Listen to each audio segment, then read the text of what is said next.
un nouveau look.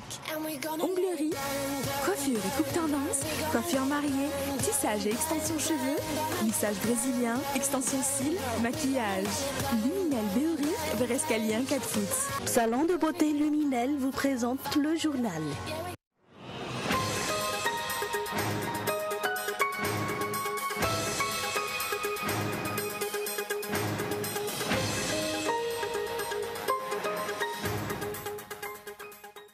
Le conseil de gouvernement extraordinaire qui s'est tenu hier à Mazoari va adopter le projet de loi relatif à la structure nationale indépendante chargée de l'organisation et de la gestion des opérations électorales dénommée Commission électorale nationale indépendante. Face à cette adoption, les partis politiques et la société civile s'inquiètent.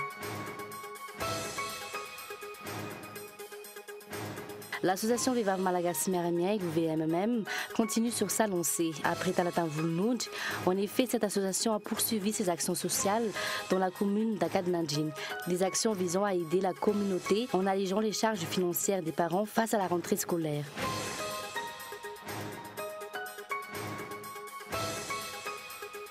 Barack Obama a commémoré le 14e anniversaire des attentats du 11 septembre. Après une minute de silence, a débuté la lecture par ordre alphabétique du nom des 2983 victimes des attentats de 2001 et de 1993.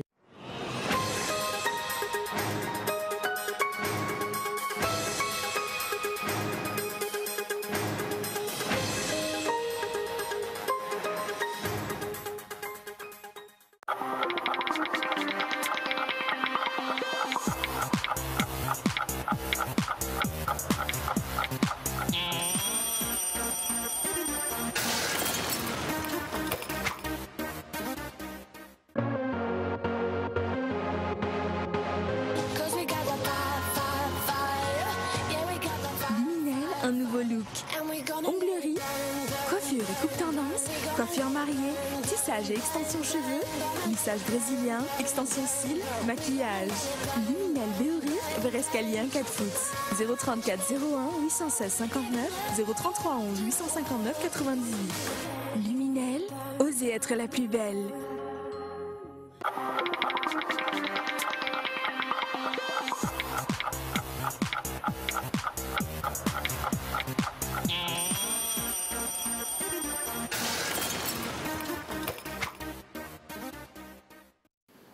Bonsoir à tous et bienvenue dans ce journal sur Cool TV. Commençons avec la page politique. Le conseil de gouvernement extraordinaire qui s'est tenu hier à Mazoari a adopté le projet de loi relatif à la structure nationale indépendante chargée de l'organisation et de la gestion des opérations électorales dénommée Commission électorale nationale indépendante. Face à cette adoption, les partis politiques et la société civile s'inquiètent. Les recommandations qu'ils ont livrées durant les consultations qui se sont tenues à l'hôtel Colbert ont-elles, oui ou non, été considérées par le gouvernement? Le point avec Irniri Narabari. La nouvelle entité électorale qui remplacera la CENIT se dénommera CENI, d'après le projet de loi adopté en conseil de gouvernement hier. Les recommandations des partis politiques et de la société civile lors des consultations qui se sont tenues au Colbert sont-elles prises en compte dans ce projet de loi? Des recommandations tendant vers la réparation de toutes les bourdes constatées durant les élections communales de juillet dernier. Aucune réponse pour l'heure de la part du ministère de tutelle. Ainsi, les partis politiques présents lors de cette réunion au Colbert émettent des doutes. De son côté, la société civile réclame l'indépendance de cette nouvelle entité électorale. Cet organe doit être composé des personnes issues des organisations impartiales, des organisations neutres, des organisations qui n'ont pas de couleur politique.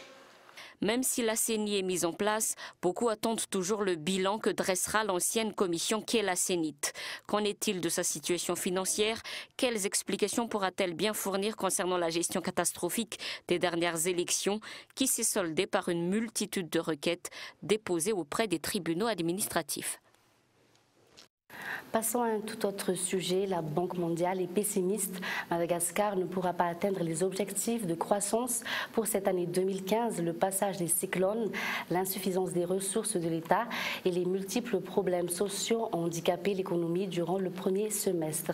Il ne sera pas facile pour le gouvernement de remonter la pente. Reportage de Lily Rapiat. Outre l'inflation causée par l'application de la vérité des prix, l'économie malgache a subi de plein fouet les catastrophes naturelles qui ont sévi lors du premier trimestre de cette année.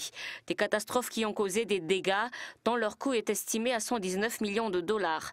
Par ailleurs, la baisse des volumes de l'exportation durant le premier semestre 2015 par rapport à la même période en 2014 a impacté sur notre économie. En ce qui concerne le nickel, par exemple, c'est la chute du prix de ce produit sur le marché international qui a causé la baisse du volume des exportations. Donc on a déjà parlé du nickel, de la légère baisse de l'exportation des nickels, mais au cours du premier semestre aussi, les exportations des entreprises franches ont été... D'après un économiste, Madagascar devrait se libérer de la dépendance des aides étrangères. Les récentes critiques de la BAD, de la Banque mondiale et d'autres institutions internationales à l'encontre du gouvernement est la conséquence de cette dépendance. Les aides étrangères n'ont même pas eu d'impact positif sur notre économie, souligne-t-il. Les objectifs fixés, comme maintenir le taux d'inflation à 7%, atteindre un taux de croissance de 5%, n'ont pas été atteints. Il est donc important que l'État prenne des dispositions dont le recours aux aides étrangères, d'après toujours cet économiste. Également dans l'actualité, la reprise des cours à l'université n'est plus qu'une question de jours. Les enseignants-chercheurs, membres du CSS et l'État ont enfin trouvé une entente. Aucune année blanche n'est prévue d'ailleurs. Chaque département a entamé ce jour le planning des cours. Même chose pour la grève des étudiants, ceux-là qui ont séché les cours depuis le mois de mai. Les détails avec Gaëtan Indiatslav. Tous les cours vont reprendre dans toutes les universités de la Grande Île. Un accord entre le ministère de l'Enseignement supérieur, le ministère des Finances et quelques représentants des enseignants-chercheurs a été signé hier lors de leur rencontre à Mazorif. En effet, l'État a convaincu de sa volonté d'avancer dans le sens des revendications du CSS. Selon le docteur Sami Ravelnirin, président du CSS section Antananarive, aucune manifestation ne devrait plus surgir dans les jours à venir et aucun arrêt des cours n'est prévu. En ce qui concerne le CSS, la grève ne figure plus dans l'ordre du jour.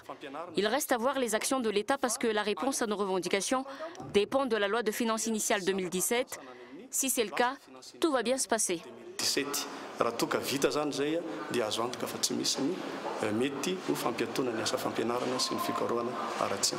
À partir d'aujourd'hui, chaque enseignant-chercheur va rejoindre son poste respectif, sachant néanmoins que chaque département a son propre programme. À titre de rappel, l'arrêt des cours a duré entre 2 et 4 mois. C'était en mai qu'on a eu nos derniers cours. Mai, juin, juillet, août et septembre, cela va faire au moins 4 mois. Nous avons envie de travailler. Ici, il y a des représentants de toutes les facultés, droit et gestion, sciences, lettres, polytechnique, école normale supérieure.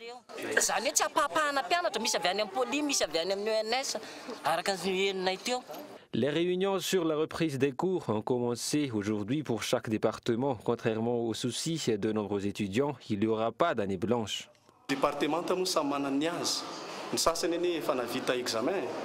Chaque département a son programme. D'autres ont déjà fini les examens. J'espère que les cours vont tous reprendre. Toutes les appréhensions sur l'année blanche n'ont plus aucune raison d'être.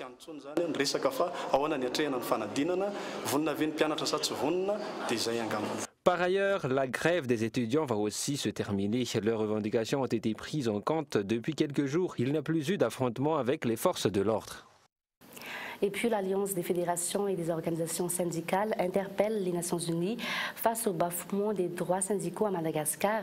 La décision d'interdire les employés de la Dirama à faire la grève dans leur lieu de travail signifie selon eux que les droits humains sont foulés aux pieds. Cette alliance a donc décidé de tirer une dernière fois la sonnette d'alarme. Reportage de Lily Rabiat.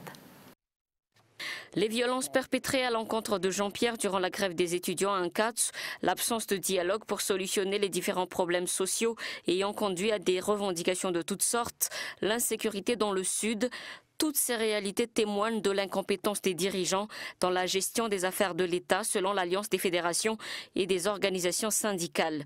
Les mouvements de contestation et de revendication se multiplient et pour y faire face, l'État a choisi l'oppression comme solution, une méthode dénoncée par l'Alliance qui s'en remet aux Nations Unies. La Convention numéro 87 sur la liberté syndicale et la protection du droit syndical reconnue par tous les pays du monde entier et ratifiée par Madagascar est aujourd'hui foulée aux pieds. Et c'est pour cette raison que nous interpellons le système des Nations Unies.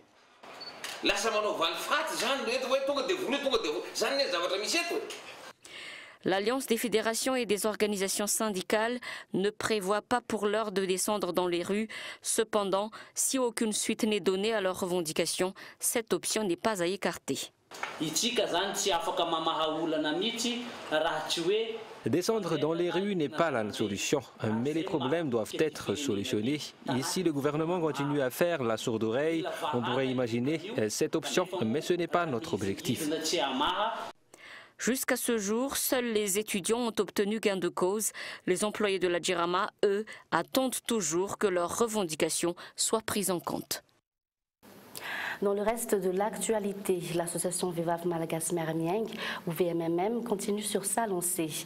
Après Talatan Volnouj, cette association a poursuivi ses actions sociales dans la commune d'Akadnadjin.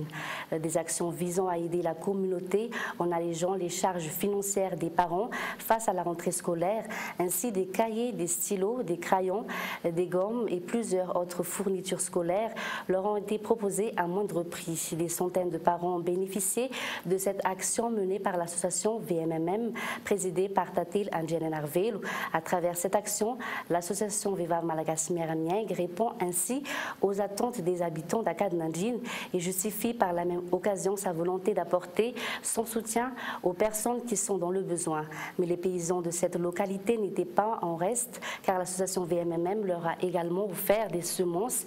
Mais cette association veut encore faire davantage et prévoit d'ores et déjà de poursuivre ses actions dans d'autres communes. Dernière nouvelle internationale, comme des millions d'Américains, Barack Obama a commémoré le 14e anniversaire des attentats du 11 septembre. Après une minute de silence, a débuté la lecture par ordre alphabétique, les noms des victimes de 1983, des attentats de 2001 et 1993. France 24.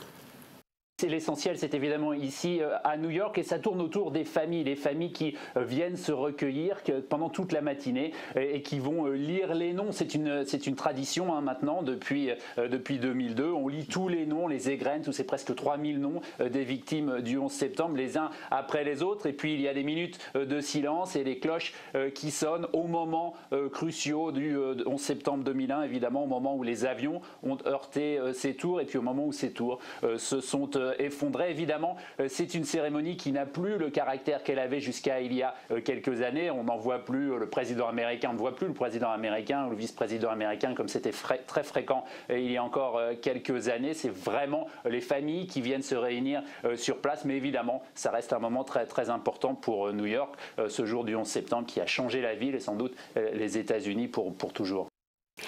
Inondation au Japon, 3 morts, 26 disparus et des milliers de personnes évacuées. Les pluies torrentielles qui se sont abattues sur l'archipel nippon hier sont à l'origine d'inondations monstres au nord de Tokyo. France 24. La ville de Joso, complètement dévastée.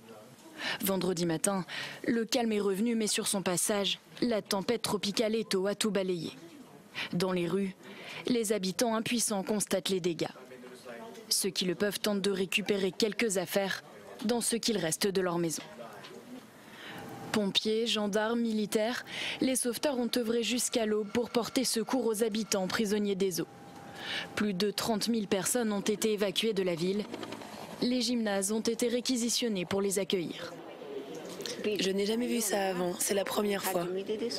Pour l'instant, je ne peux pas rentrer chez moi et j'ai peur de retrouver encore plus d'eau dans ma maison.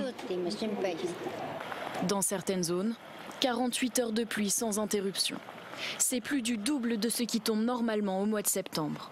Inquiètes, les autorités japonaises ont mobilisé plus de 5000 hommes dans les zones inondées. Le gouvernement fait tout ce qu'il peut pour aider ceux qui attendent des secours. À l'heure qu'il est, nous vérifions la sécurité de chaque personne, une par une, en recueillant diverses informations. Je ne ferai aucun commentaire sur le nombre de disparus. En tout, plus de 100 000 personnes ont reçu l'ordre de quitter leur maison. Les alertes de niveau maximum sont toujours en vigueur. Vendredi matin, dans la préfecture de Miyagi, une autre rivière a débordé, causant de nouvelles évacuations. Nous terminons avec le rappel des titres. Le Conseil de gouvernement extraordinaire qui s'est tenu hier à Mazoarive a adopté le projet de loi relatif à la structure nationale indépendante chargée de l'organisation et de la gestion des opérations électorales dénommée Commission électorale nationale indépendante. Face à cette adoption, les partis politiques et la société civile s'inquiètent. Et puis l'association Vivav Malagasy Marignan continue sa lancée. Après Talatanvoulnou, en effet, cette association a poursuivi ses actions sociales dans la commune d'Akadnadjin, des actions visant à aider la communauté en allégeant les charges financières des parents face à la rentrée scolaire. Comme des millions d'Américains, Barack Obama a commémoré le 14e anniversaire des attentats du 11 septembre. Après une minute de silence, a débuté la lecture par ordre alphabétique du nom des 2983 victimes des attentats de 2001 et de 1993. Fin de ce journal. Bonne soirée à tous et au revoir.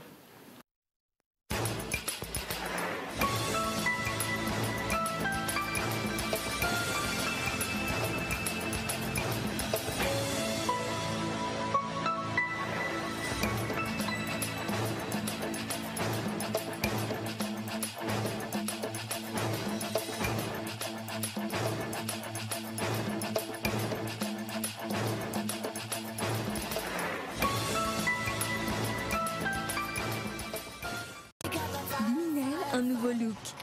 Onglerie, coiffure et coupe tendance, coiffure mariée, tissage et extension cheveux, lissage brésilien, extension cils, maquillage. Luminel Béoric, Berescalien 4 foot. Le journal vous a été présenté par Salon de beauté Luminel.